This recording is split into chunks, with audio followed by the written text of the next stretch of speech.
Hey everybody, welcome to the ranch. I am coming to you from our living room on our new couch, which I'm very excited about. It has made the house very, very homey because we have a place to sit and relax.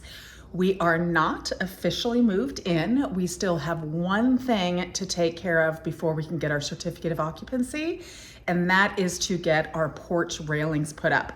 And we had Harvey Osborne, our builder's son, weld us some amazing looking railings, which I'm going to show you. So we're in the process of priming them and spray painting them matte black, similar to the rebar that we have inside of the house. And once that is completed, then we'll be able to have him install them and then get our certificate of occupancy and then officially move into the house. But we have definitely been putting the space to use and absolutely loving it. So here are the railings before we have spray painted them. As you can see, the metal has a bit of rust in them, but we did a thinner rebar and are just very excited about how they turned out.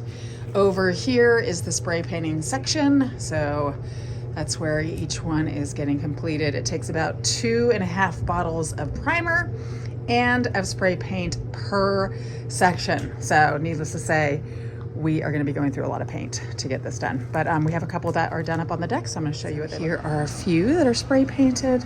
This one does not go in this section here. It's a little bit larger than it should be, but it'll go somewhere else. They will be lifted off the ground a couple inches, and I think it's going to be awesome for the view. It won't obstruct it too much. So this video is something that we've been wanting to put out for quite some time because we got some very exciting news about the refuge a couple months ago. And we've been wanting to share it with you, but we wanted to wait for the appropriate time because we also wanted to finally introduce Peter to you all. Chuck sat down with him the other day and did a little interview so that you guys can all get to know who he is and why we had to wait so long to officially introduce him on our YouTube channel. So Chuck just walked in with something in his hands, and we're going to show it to you guys. So a bunch of bills. Oh, bummer. That's no fun. Nobody wants to know about that. From the IRS, which normally you don't like the IRS, but this one actually says the refuge at Freedom Ranch. Dun, dun, dun. So it is probably our notification of whether we were successful or not in getting our 501c3. Oh, let's hope. Let's see. And let me see. So, dear applicant, we're pleased to tell you we determined you're exempt from federal income tax under the IRS code 501c3. Donors can deduct contributions they make to you under IRC section 170. You're also qualified to receive tax-deductible bequests, devices, transfers, or gifts under section 2055, 2106 or 2522. Too many numbers. Too many numbers. But the news is we are now official. Woohoo! The refuge is a charity. Yay! Awesome. Now we can get things moving. Give me a high five, mister. A long time coming. Yeah. Woohoo! Very cool. Yay. Very cool. I'm so One excited. more step in our awesome journey. Yay! Now we just got to figure out how we can get some money to start building stuff. Make the facilities happen and get those kids in here and help them out. Build it and they will come. Yes, indeed. So with the start of the refuge, the official start of our nonprofit organization, we are in the process of having a logo designed right now, and I am also in the process of creating a website or a page that links to our Freedom Ranch homestead website so that we can kind of get things up and running. And we also are looking at a possible new horse for the refuge. He is in training right now. He is at a rescue that we have visited a number of times, and our farrier actually met with us and is working with Dozer to see how well he does with training. He is blind in one eye. He is a huge horse. He is a Clydesdale paint mix, and he's gargantuous. But he's very gentle, very loving. We got to meet him and kind of get a feel for how he was. and we really, really enjoyed him. So he could become one of our first rescue horses for the refuge. We're just waiting to see how well he does with the training to make certain that he would be a good trail riding horse and a good horse to be around young children. Because of his size, we want to make certain that he is very safe. So we'll kind of keep you updated on that and how he's doing with his training and everything, but he's just amazing. So we'll see how it goes. Well, hey everyone, welcome to Freedom Ranch Homestead. I wanted to introduce formally Peter today. Hello. we've been having to sort of keep a little bit on the down low. I think some of you have seen Peter, and we've had some questions about who is this guy in the background and This random Asian guy. Yeah. So he's got a really interesting story, and I want to talk about kind of his journey and how he ended up here on Freedom Ranch. Maybe about this time last year, we had an opportunity to help someone in need, and that's what led us to Peter. But let me back up even farther. In about 2019, Gabe went over to the Ukraine with his grandparents. Daddy Bob teaches at a seminary in the Ukraine, goes over a few times a year, typically, before the war broke out, obviously. And one year they took Gabe along, and so he met a boy named Mark, and Mark and Gabe became friends. So when Gabe returned here, they stayed in contact. And then as the war broke out, Gabe stayed in touch with Mark, and Mark had to leave the country. He was 17 and had to get out of the country. And so it was pretty harrowing getting out after the war started. They were all in Kyiv, and they made it out safely, made their way to the U.S. And then actually Mark came in and joined us last summer for a small bit of time. We have Mark here visiting from Mississippi, who is not used to the country life. Oh, yes. Do you need me? Yes, I said this. But we started the Ukrainian connection there with Gabe and Mark. And then Mark and Gabe connected on Peter. And Peter was also in the Ukraine. You're from South Korea? Yep, South Korea. Yep. And I'll let Peter tell a little bit of his story, but just as a background, Peter was a junior in high school, had to leave the Ukraine back to South Korea, and then, so Peter needed to finish his high school education in order to go to a U.S. university. And so Gabe came to us one day, to Brooke and I, and said, hey, would you mind if we had... That was pretty random. That was pretty random. Yeah, it was out of the blue. Yeah, could we have Peter come live with us and finish his high school degree here in Floyd County? And so that was the beginning of a year-long process of Peter coming here. And so now we have Ukrainian connections that continue to flourish here on Freedom Ranch. And really, as Brooke talks about the refuge that we're developing here on Freedom Ranch, I think it's a really cool thing for us to be able to use the refuge as a place for people to come. And Peter's a great example of somebody that was able to leverage what we have here and was able to finish. And now he's graduating. Yeah, very appreciate the opportunity you guys gave me. Yeah. Well, we love having you, Peter. It's been a great year and a great experience, and we've learned a lot. So I'm going to stop there because I like to talk, and I'm pretty excited about introducing you to Peter. And we'll let you tell your story from here, Pete. All right. So I was born in America, Texas, Dallas. My parents worked there. They owned a restaurant. But unfortunately, it got shut down by the time I was probably 1 year old. And we moved out, and my dad kept trying to start a new business. And we just kept moving.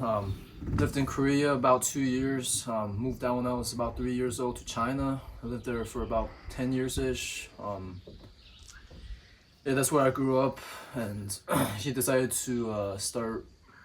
So he does log transporting business. He buys wood and he sells it back to Korea, where it's furniture companies.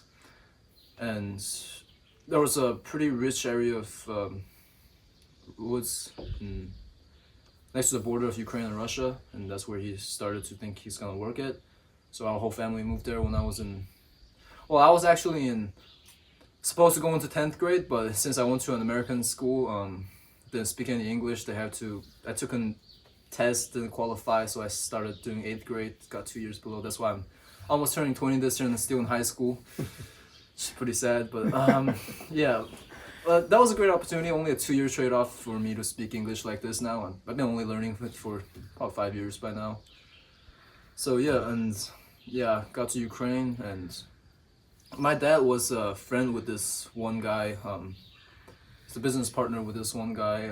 He's a missionary from Korea that works in Ukraine that introduced me to a private Christian high school called Kiev Christian Academy.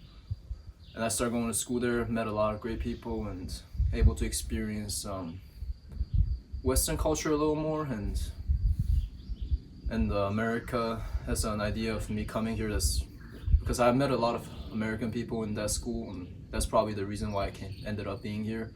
Have the motivation to, just giving like that I get myself to, make all this long way, and So yeah, and I somehow was asking all around if when the war broke out, if I can crash at their place for a whole year. A lot of people said no, but you guys were cool with it, and which I'm very surprised, and because I didn't even know you guys other than Gabe. I very appreciate the opportunity, and yeah, just very grateful. And just had my last day of school yesterday. I had a very unique experience around here. Met a lot of cool rednecks, and start doing stuff the way redneck handle things. I think it's really fun and spontaneous, very out here. Yeah, and I love the nature out here. So I'd never get to see the stars while I was growing up. I lived in Kiev, Seoul, which are like huge cities covered with dust and gray skies and air pollutions and whatnot. So this is a very, very good year for me to just have a first time in my life get out of the like crowded areas and enjoy the nature and animals and all that. It's really fun. Well, it was really, I imagine it was quite an experience going to Floyd County with, you're definitely a minority in the county. You're probably one of the only Asians in the school, I would imagine. There's like 3 more, and people mix us up all the time. Yeah. Like, oh yeah, that other Asian guy. I was like, no, I'm the other Asian guy actually. So. But what's really great is you have graduated. You put yourself in a position to go to a U.S. university, and now you've gotten a scholarship to James Madison, and so he's been accepted, and he'll be attending there starting this fall. Yep. And very excited. Yeah, and you've gotten a new car. Yeah. By the way, folks, that's an experience watching Peter drive. So we got a little bit of practice that needs to happen here before. Some of the stereotypes are true. I mean, I'm in calculus and not good at driving. Tell a little bit about like what your experience was as far as having to leave Kyiv. Last year, February, the Russia and Ukraine was already been having conflicts for months, and even though people outside of the country didn't really know much about it, but as a person who lived there, everybody talked about it. The war was gonna break up anytime soon, but it wasn't a very well-known thing until like a week or two before it actually started happening. So my government, South Korean government, has requested or semi-requested our family to go back to to South Korea about a week before the war started, and they said they were gonna revoke our passport if we were not gonna go back. So it was kind of not a request. It was kind of a thing. I kind of complained about it for a bit, but it did actually happen because it was controversial whether it was gonna happen or not. Wasn't. Some people think Russia was just doing this intimidation thing, just put some army in the front so they can sign other contracts for something. But no, it actually did happen, and me and my family, we got to leave the country about a few days before the war broke out. And yeah, when it happened, it was in a rush. We barely get to carry like not even half of our stuff with us, and it was just everything was such. We barely get to say bye to my friends and all that because we moved out in probably like 2 days, packed everything. So now, Peter, when you get through the college and the university, what do you plan on studying?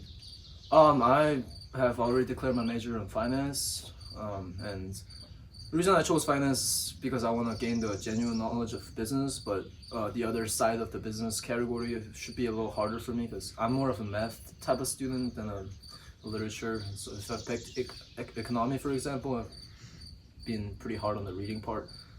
So I chose finance, and I want to start my own business at some point. I'll probably work in a firm for a few years and save up enough money to be able to do that. So yeah. Will you be going back to South Korea? I'm not sure. I haven't had that part planned out. And, I mean, this wasn't quite on my plan. I'm a pretty spontaneous guy, make last minute decisions. So Oh yeah, figure everything out. You're definitely spontaneous. Yeah.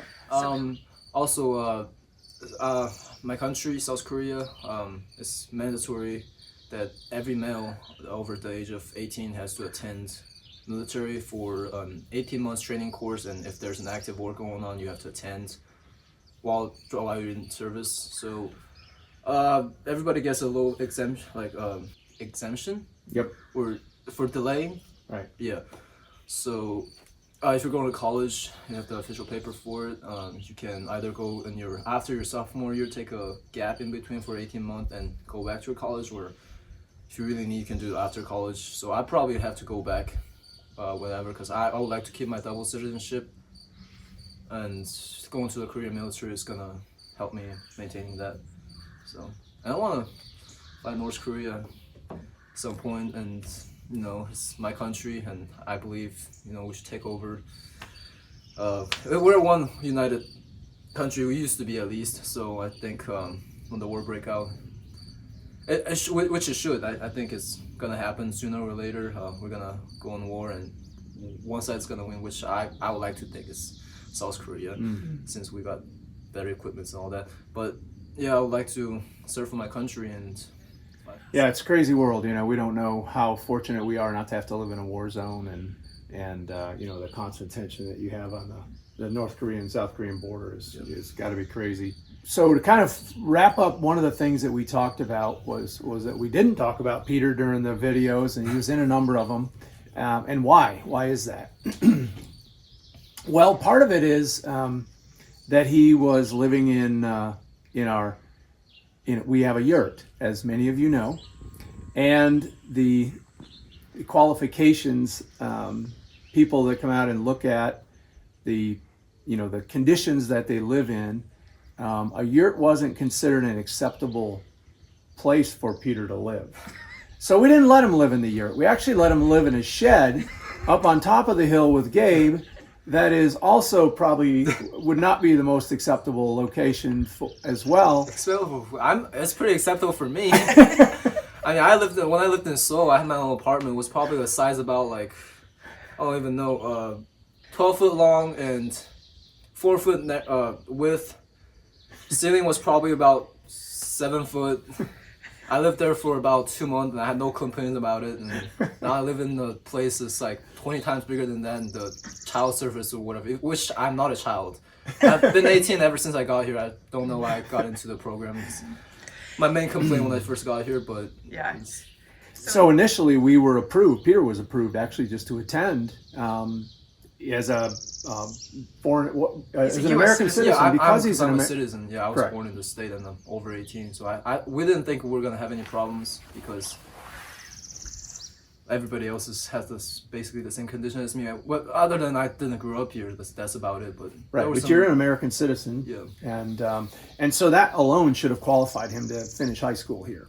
Should have been no issue with that. He moved here and became a resident. But for whatever reason, the school came back later and changed the decision. So that put us kind of in a scramble, where we had to get the agency that finally brought you into their program, that those qualifications are what led to having to figure out whether your house was suitable to live in, and whether we were suitable parents, or whatever you want to call us, sponsors.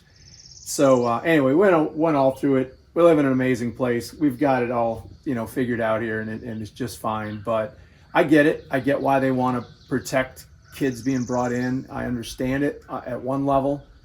But once you see our place, it was pretty obvious this is not a hovel. And Yeah.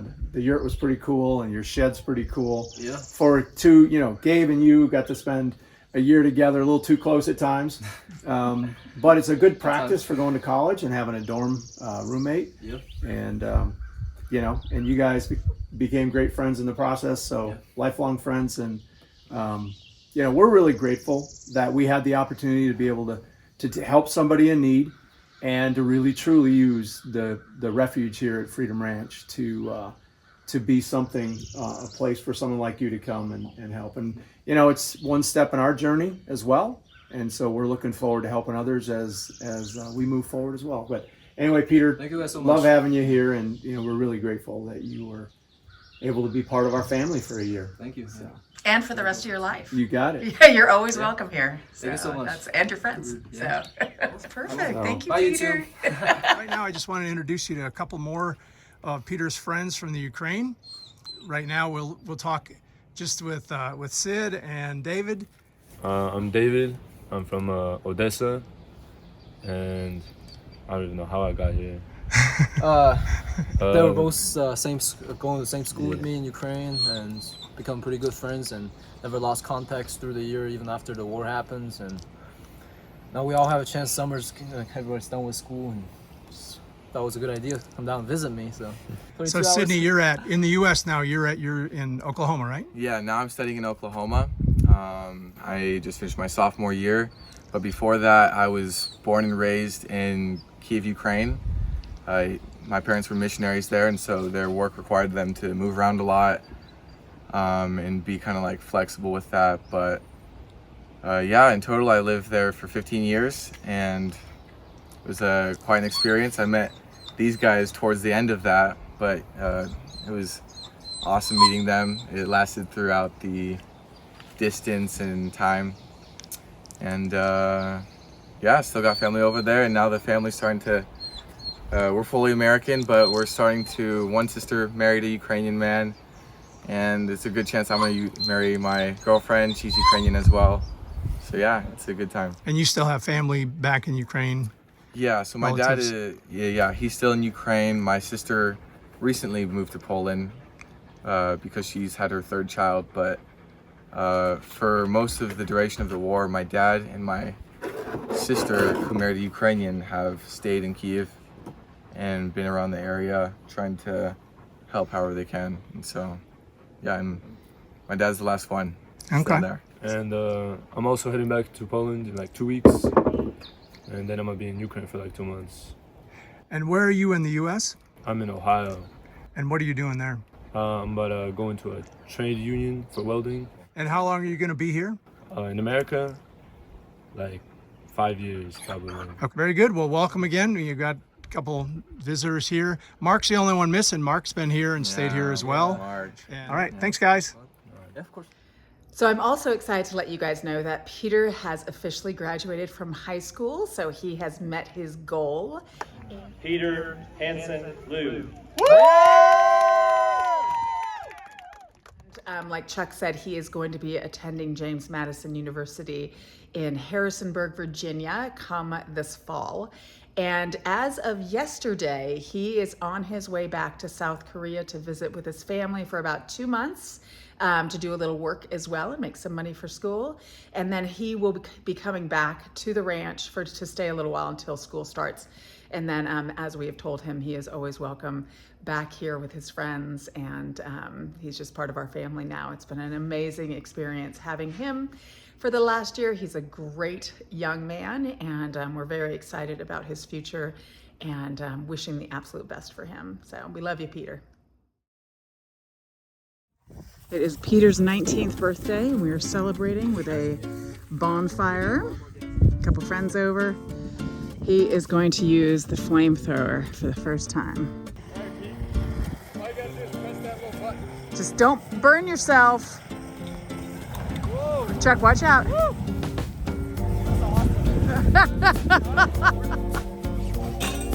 Happy birthday, dear Peter.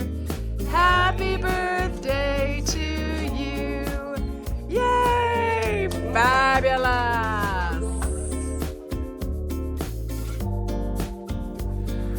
Peter's first experience at cutting his Christmas tree down. Work it, you got it, Pete. You don't have to push into the tree so hard, just pull back and forth. Back and forth. Do the rest. Let the saw do the work. You've worn yourself out, lay down. The inductees into the Anderson Christmas timber. There you go. Flip, flip, flip. There you go. There you go. Oh. Can you see? Oh no, Peter.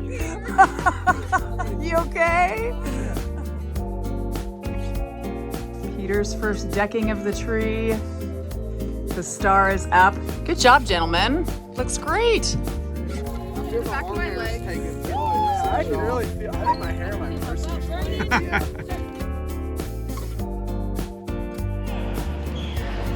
There you go, Pete. There you